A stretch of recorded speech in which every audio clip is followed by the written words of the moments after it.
చూడండి friends, 3 egg ఇలా కొట్టి ఆయిల్ వేసి ఉప్పు పసుపు వేసి కలిపి ఇలా పెట్టేస్తున్నాను ఫ్రెండ్స్.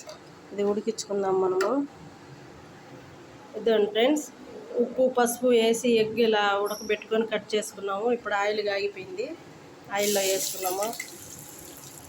పసుపు ఫ్రెండ్స్, అల్లం తెల్లగడ్డ పేస్ట్ ఫ్రెండ్స్, కారం ఫ్రెండ్స్.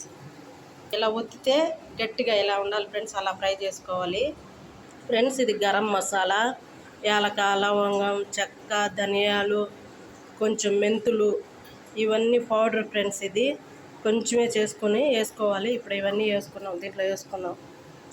ఇదే ఫ్రెండ్స్, ఎగ్ పిక్కలు రెడీ అయింది. మనం లాస్ట్ వేసుకుందాము నిమ్మరసం ఫ్రెండ్స్. ఇవి వేసుకొని 2 గంటల తర్వాత మనం సర్వ్ చేసుకుంటే సూపర్ టేస్ట్ ఫ్రెండ్స్. ఎగ్ పిక్కలు రెడీ అయిపోయింది. సూపర్ అంటే సూపర్ టేస్ట్. 2 hours తర్వాత మనము టేస్ట్